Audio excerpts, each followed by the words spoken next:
নমস্কার, welcome to my channel. তো আজ খুব বৃষ্টি হচ্ছিল, আর এই বৃষ্টির দিনে তো খিচুড়ি খেতে খুবই ভালো লাগে। তো খিচুড়ির জন্য আমি এখানে একটা মিষ্টি কুমড়ো আর একটা চাল কুমড়ো নিয়ে নিলাম। চাল কুমড়োটা ছিল আমাদের বাড়ির গাছের। তো চাল কুমড়োটা আমি কেটে নিচ্ছি, ভালো করে চুলিয়ে চাল কুমড়োটাকে আমি টুকরো টুকরো করে কেটে নিলাম। এখন আমি মিষ্টি কুমড়োটা কেটে নিলাম। মিষ্টি কুমড়োটা খুব মিষ্টি হয়েছিল, আর খিচুড়ির মধ্যে তো মিষ্টি কুমড়ো খুবই ভালো লাগে। মিষ্টি কুমড়োটা আমি টুকরো টুকরো করে কেটে নিলাম।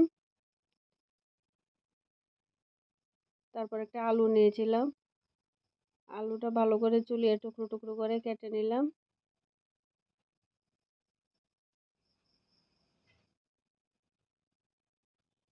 আলু, মিষ্টি কুমড়ো, চাল কুমড়ো সব কাটা হয়ে গেছে আমার।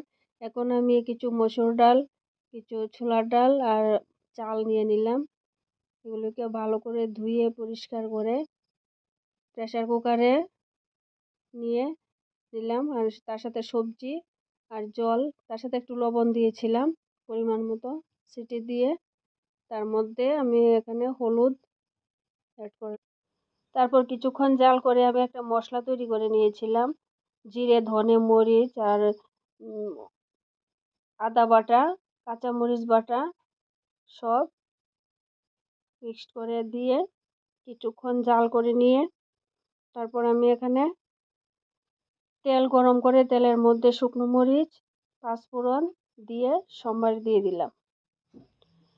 সম্বার দেওয়ার পর একটু ঘি ছিটিয়ে নিয়ে আমার খিচুড়ি রেডি। এখন পরিবেশন করলাম। আমার ছেলে তো খেয়ে খুব ভালো বলেছে। আজকের মতো বাই, দেখা হবে নেক্সট কোনো ভিডিওতে।